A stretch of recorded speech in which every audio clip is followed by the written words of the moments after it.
Hello বন্ধুরা, কেমন আছো তোমরা? নিশ্চয় ভালো আছো। আলহামদুলিল্লাহ আমি অনেক ভালো আছি। তো বন্ধুরা, আজকে আমি একটি নতুন ব্যঞ্জনবর্ণ লিখেছি। তো তোমরা আমার সাথে লেখা প্র্যাকটিস করো।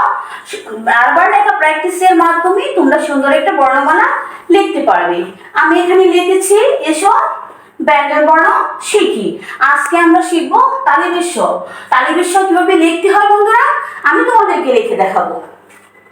চলো বন্ধুরা, প্রথমে যেটা করতে হবে সেটা হলো এখান থেকে এই পর্যন্ত, তারপর এখান থেকে আরেকটা শূন্য, তারপর এখান থেকে অর্ধমাত্রা হয়ে গেল তালিবস্য। দেখো বন্ধুরা, প্রথমে একটা গোল, তারপর আরেকটা গোল, তারপর অর্ধমাত্রা দিয়ে দিলেই হয়ে যাবে তালিবস্য। দেখো বন্ধুরা, আমি আবারও লিখছি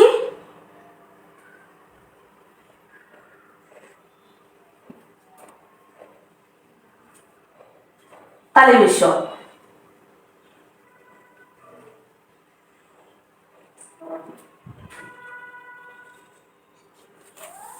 দেখো বন্ধুরা, আমি কত সুন্দরভাবে তালিবস্য লিখে ফেলেছি। বন্ধুরা, তোমরা যারা এখনো কানিজ ফাতেমা ইউটিউব চ্যানেলটা এখনো সাবস্ক্রাইব করো নাই, তোমরা কানিজ ফাতেমা ইউটিউব চ্যানেলটা এখনই সাবস্ক্রাইব করে ফেলো। আমার ভিডিওতে লাইক করো, কমেন্ট করো, বেশি বেশি শেয়ার করে দাও। আর পরবর্তী নতুন একটা ক্লাস নিয়ে তোমাদের সামনে আমি উপস্থিত হব।